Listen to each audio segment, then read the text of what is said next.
Halo guys, balik lagi sama gue di Seka Channel. Sekarang gue akan langsung lanjut ke perkenalan heroin dari serial Gensoki. Karena kemarin baru 7 heroin, jadi kita lanjut yang ke-8. Untuk heroin yang ke-8 adalah Sumeragi Satsuki.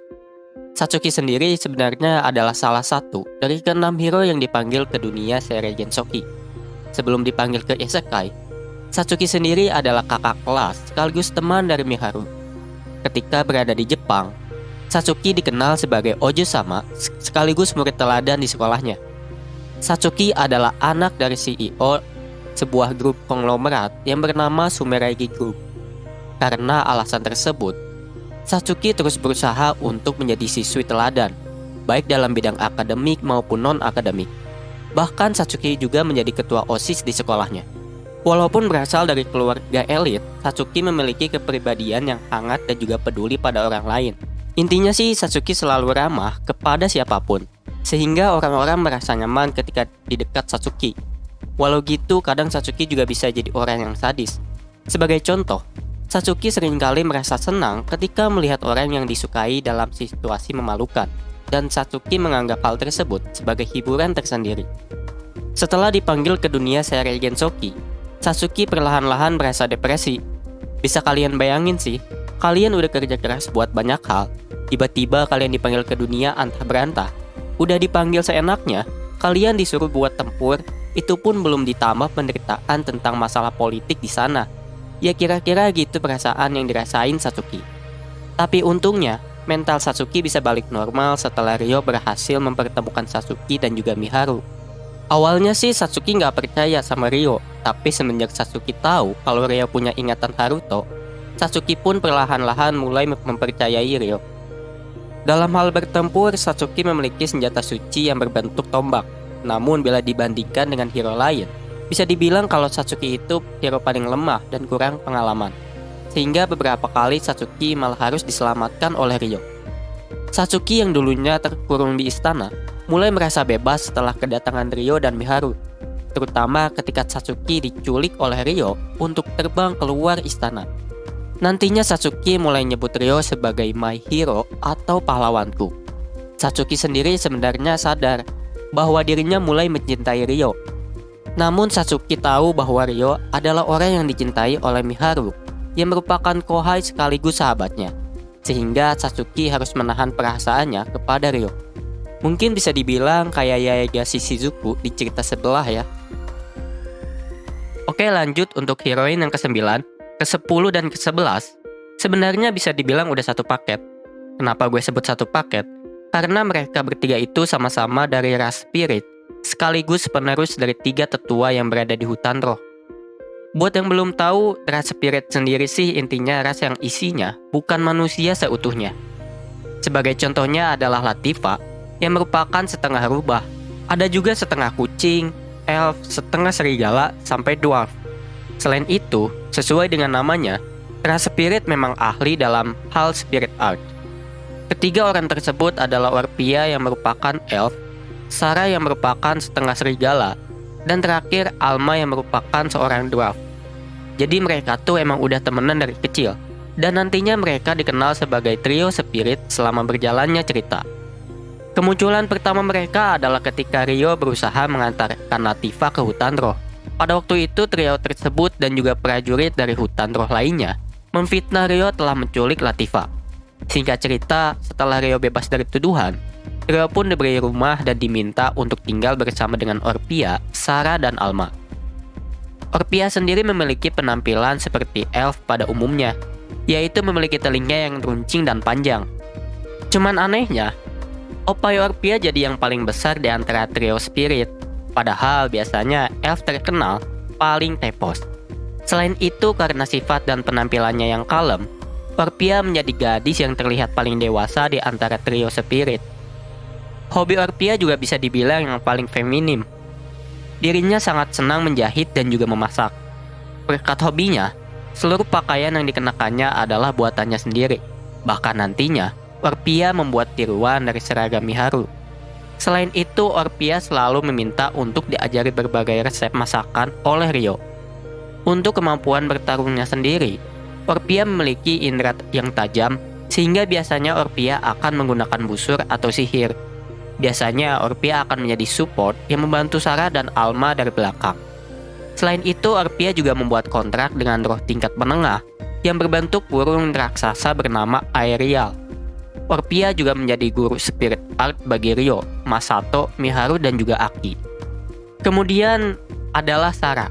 Bisa gue bilang kalau Sarah itu adalah salah satu karakter tsundere di seri Gensoki. Sarah mempunyai rambut, telinga, dan ekor berwarna silver. Selain itu, Sarah memiliki rambut bergaya twin tail dan juga taring yang menonjol. Dalam mode normalnya, biasanya Sarah terlihat selalu memperlihatkan sifat tegasnya. Namun, akibat sifat tsunderenya, sifat Sarah seringkali berubah dengan cepat. Sarah seringkali malu-malu untuk mendekati Ryo. Namun, apabila ada gadis lain yang mendekati Ryo, Sarah akan cemburu dan akhirnya malah ikut-ikutan walaupun malu-malu. Untuk kemampuan bertarungnya sendiri, Sarah biasanya mengandalkan kecepatan dan menggunakan dua belati sebagai senjatanya. Kadang Sarah akan memadukan serangannya dengan spirit art air. Sama seperti Orpia, Sarah juga membuat kontrak dengan roh tingkat menengah yang berbentuk serigala silver raksasa yang bernama Hell. Nantinya Sarah akan membantu Latifah belajar bahasa mereka. Yang terakhir adalah Alma. Alma adalah gadis termuda di antara trio spirit. Alma digambarkan memiliki kulit berwarna coklat dan memiliki corak di kedua pipinya. Karena dirinya berasal dari ras dwarf, maka tubuh Alma bisa dibilang paling kecil di antara Orpia dan juga Sarah. Alma seringkali digambarkan memiliki dua kepribadian yang bertentangan. Di satu sisi, Alma menjadi salah satu heroin yang ingin dimanja oleh Ryo. Di sisi lain, Alma juga menjadi salah satu heroin yang selalu menjaga orang lain. Tidak lupa, Alma juga memiliki ketahanan alkohol seperti ras dwarf lainnya. Untuk kemampuan tempurnya sendiri, Alma menjadi yang paling kuat dalam hal kemampuan fisik. Sebagai bukti, Alma selalu bertarung dengan menggunakan sebuah gada yang ukurannya mungkin melebihi tubuhnya. Selain itu, Alma juga bisa dibilang cukup sakti. Alma juga membuat kontrak dengan roh berbentuk singa raksasa yang bernama Ifritah. Selama berjalannya cerita, trio spirit kebanyakan berperan sebagai pengawal. Biasanya mereka akan menjadi penjaga Celia dan juga Miharu di rumah batu milik trio. Dan pernah sekali mereka menjadi pengawal Christina ketika mencoba mengantar Christina ke wilayah Rodania. Dan yang terakhir, trio tersebut bekerja sama dengan Celia untuk melindungi Mansion Trio dari serangan Race dan Heavenly Lion. Lanjut lagi ke heroin yang ke-12, yaitu Flora Beltram. Sebelumnya mohon maaf nih buat fans Flora, tapi perlu gue bilang, kalau Flora itu salah satu heroin yang paling nyusahin Ryo dari awal sampai sekarang. Seperti yang kalian tahu, Flora awalnya jadi korban penculikan yang dibawa ke wilayah kumuh. Waktu itu Ryo hampir kebunuh ketika nyelamatin Flora. Sialnya, penyelamatan tersebut malah jadi fitnah pertama yang dilayangkan kepada Ryo, sehingga Ryo harus tahan disiksa habis-habisan sama si bajingan Charles Arbor. Selama di akademi, sebenarnya Flora pengen banget buat ngedampingin Ryo biar nggak dibully sama anak lain. Tapi Flora dilarang sama Christina karena Ryo cuman orang biasa. Dan sekalinya Ryo interaksi lagi sama Flora waktu ujian outdoor, Ryo malah kena fitnah buat kedua kalinya. Sehingga Ryo harus pergi dari kerajaan Beltram dan mengganti namanya menjadi Haruto. Flora sendiri termasuk gadis yang baik dan juga lugu. Sifatnya itu didukung juga sama ekspresi Flora yang lembut dan juga hangat. Jadi sebenarnya Flora itu benar-benar heroin yang waifuable andai aja enggak jadi sumber masalah. Dalam perkembangan cerita, Flora dikatakan terus menyesal tidak bisa membela Ryo, sedangkan menurut Ryo sendiri, Flora dan bangsawan Beltram menjadi alasan Ryo tidak pernah ingin berurusan lagi dengan bangsawan Beltram, terutama Flora dan Christina. Sayangnya takdir berkata lain. Ketika di Amande, Ryo harus menyelamatkan Flora yang diculik oleh Lucius. Dan sebagai gantinya identitas Haruto sebagai Ryo harus terbongkar dan Ryo meminta Flora tutup mulut. Semenjak kejadian tersebut, Flora semakin menyesal karena tidak bisa menemani Ryo yang selalu menderita akibat dirinya. Sebenarnya selain masalah Ryo, hidup Flora bisa dibilang cukup menyedihkan. Contohnya Flora harus menjadi tunangan Hiroaki demi alasan politik. Sifat Flora yang lugu dan parasnya yang cantik seringkali dimanfaatkan oleh Duke Huguenot untuk memperkuat kekuatan politik. Selain itu, Flora dan Christina nantinya kena culik Lucius buat kedua kalinya dan bakal dijadiin sandera demi pertarungannya dengan Rio. Walau berhasil diselamatkan, sebagai gantinya masa lalu Rio dan orang tuanya sebagai bangsawan harus terbongkar. Dan sekali lagi, Rio harus meminta Flora tutup mulut. Walau Rio benar-benar tidak ingin berurusan lagi dengan Flora, namun Flora mengaku bahwa dirinya masih mencintai Rio.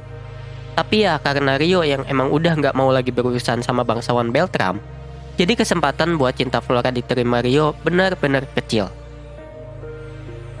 Heroin yang ke-13 atau terakhir adalah Christina Beltram alias kakak Flora. Pertemuan pertama Christina dengan Rio adalah ketika dirinya dan Celia sedang mencari Flora ke wilayah kumuh. Berbeda dengan Celia yang berbicara kepada Rio dengan lembut, Christina malah memandang Rio sebagai makhluk rendahan. Lebih parahnya lagi, Christina malah nampar Rio yang berhasil nyelamatin Flora. Selama di akademi, sebenarnya Christina juga sering mantau Rio karena curiga sama kemampuan pedang dan akademiknya. Tapi beda sama bangsawan lain, Christina lebih milih menjauh dibanding konfrontasi langsung sama Rio.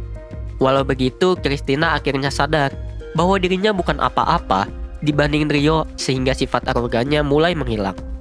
Bisa dibilang kalau Christina itu berbanding terbalik sama Flora. Christina memiliki sikap tegas dan serius, yang mana tentunya sikap Christina sendiri berasal dari fakta bahwa dirinya adalah putri pertama kerajaan Beltram. Christina bisa dikatakan memiliki penampilan yang lebih dewasa dibanding Flora. Berbeda dengan Flora yang memiliki kesan yang hangat dan juga lugu, Christina digambarkan memiliki kesan serius dan juga tajam. Walau begitu, Rio sempat berpikir bahwa semakin hari, kesan dan ekspresi yang dimiliki Christina perlahan-lahan mulai melunak. Selama perkembangan cerita, Christina sempat dikawal oleh Rio ketika kabur dari Beltram. Selama pengawalan, Christina yakin bahwa Amakawa Haruto adalah Rio, dan akibatnya rasa penyesalan mulai menghantui Christina. Penyesalan tersebut terus bertambah ketika Christina diculik dan mengetahui masa lalu Rio. Walaupun Christina mempunyai rasa kagum kepada Rio, namun akibat berbagai dosanya pada Rio di masa lalu, Christina berada di posisi di mana dirinya ingin lebih dekat dengan Rio. Namun, Christina sadar kalau dirinya selalu merendahkan Rio semenjak awal pertemuan. Kalau menurut gue pribadi sih, kemungkinan Christina jadi istri Rio lebih kecil dibanding Flora. Sebenarnya mungkin aja Christina ngelamar Rio walau cuma sebatas buat nembus dosanya. Tapi kayaknya nggak bakal diterima juga. Toh Rio juga nggak mau berurusan. Nah, walau gue udah bahas ke-13 heroin secara singkat, gue mau nambahin 2 cewek lain sebagai bonus. Barangkali kalian masih cari waifu yang lain. Nah, yang pertama adalah Charlotte Galak atau putri dari kerajaan Galak. Dari luar, Charlotte digambarkan sebagai anak perempuan yang polos dan juga naif. Penampilannya sendiri terlihat seperti anak kecil, dengan rambutnya yang ditata dengan gaya twin tail. Sayangnya, perilaku aslinya benar-benar berkebalikan dengan apa yang ditampilin di luar. Charlotte biasanya bakalan berperilaku seperti putri yang polos dan selalu penasaran akan sesuatu. Namun pada kenyataannya, Charlotte adalah orang yang licik dan juga manipulatif. Diketahui bahwa Charlotte senang mempermainkan seseorang. Charlotte yang baru berusia 14 tahun sangat senang mempermainkan seorang pria, baik memanipulasinya agar putus dengan pacarnya ataupun masalah politik. Baik di versi WN maupun LN, Charlotte itu selalu dipandang buruk. Bahkan orang-orang yang baca WN sering nyebut Charlotte sebagai bitch atau pelacur. Tapi untungnya di LN sendiri, sifat Charlotte sedikit diubah walaupun agak menyebalkan. Tapi emang sih, kadang Charlotte itu kayak pelacur yang suka nempel-nempel ke Rio seenaknya. Walau terkadang sifat manipulatifnya digunakan untuk kepentingan kerajaan dan juga ayahnya yang merupakan Raja Galak, namun ayahnya sendiri mengaku bahwa dirinya tidak mengerti apa yang dipikirkan putrinya sendiri. Namun seiring cerita, peran Charlotte lambat laun mulai bergeser jadi orang yang mensupport para heroin. Sebagai contoh, Charlotte jadi pencetus buat ngadain acara nginep di mansion Rio sehingga heroin lain bisa mendekati Rio. Lalu apa cinta Charlotte diterima? Dari sudut pandang Rio sendiri, Rio yang udah tahu sifat Charlotte lebih milih buat diem dan gak bakalan ngebales perasaan Charlotte. Jadi kesempatannya emang rendah. Nah, dan yang kedua adalah Arya Gavanes. Sebenarnya Arya ini bukan siapa-siapanya Ryo, karena Arya sendiri sebenarnya adalah pengawal pribadi yang paling dipercaya oleh Liselot. Di masa lalunya Arya lahir di kerajaan Beltram sebagai seorang bangsawan, dan kebetulan Arya merupakan sahabat Celia. Selama bersekolah, Celia yang dikenal dengan sihirnya yang tak tertandingi, dan Arya yang dikenal dengan ilmu berpedang yang tak tertandingi. Sayangnya keluarganya harus runtuh dan Arya nantinya akan bekerja menjadi maid di kastil kerajaan Beltram. Kalau di LN-nya sih, Arya sempat jadi maid yang ngurus Ryo yang baru aja disiksa sama si Charles. Tapi nggak lama, Arya berhenti jadi maid dan pindah profesi jadi petualang. Selama menjadi petualang, Arya dikenal dengan julukan Putri Pemotong. Nah, karena kemampuannya, Liselot pun menawarkan Arya buat jadi pembantunya dan Arya pun menerimanya. Semenjak kemunculan Ryo di Amande, Arya selalu digambarkan sebagai maid petarung yang paling diandalkan. Arya digambarkan sebagai wanita dewasa yang selalu terlihat tenang dan memiliki ekspresi yang lembut. Selain itu, Arya juga merupakan seseorang yang setia. Sebagai bukti, Arya sampai memohon kepada Ryo untuk diikutsertakan dalam misi penyelamatan Liselot yang waktu itu diculik oleh Erika. Nah, selama misi inilah kita bisa lihat sisi positif Arya. Ketika Ryo pulang ke rumah batu setelah ngintai target, Ryo langsung disambut Arya yang baru aja masak makan malam. Bahkan, Arya juga ngucapin pertanyaan sakral yang mana dirinya bertanya apakah Ryo mau makan dulu atau mandi dulu. Walaupun cuma berusaha berperilaku profesional sebagai maid, tapi ketika gue lihat ilustrasinya, lihat Arya yang lagi nyambut di depan pintu rasanya mirip banget kayak istri yang lagi nyambut suaminya. Kalau ada yang bertanya apakah Arya jatuh cinta kepada Ryo, gue sendiri kurang tahu, tapi palingan cuma perasaan kagum aja. Mengingat Arya sendiri berkata bahwa dirinya akhirnya mengetahui alasan banyak gadis jatuh cinta kepada Ryo, termasuk Celia. Itulah daftar heroin yang sering ataupun pernah mendampingi Ryo di cerita seri Gensoki. Mungkin banyak dari kalian yang gak tahu beberapa karakter di video ini, karena memang mereka belum muncul di animenya. Dan semoga aja animenya bisa terus lanjut sampai ngikutin LN-nya. Mungkin sekian aja dari gue. Jangan lupa subscribe channel ini dan like videonya kalau kalian suka. Kalau kalian punya pendapat ataupun pertanyaan, kalian bisa tulis di kolom komentar di bawah. Terima kasih bagi para pendengar dan penonton dimanapun kalian berada. Sampai jumpa di video berikutnya. Bye.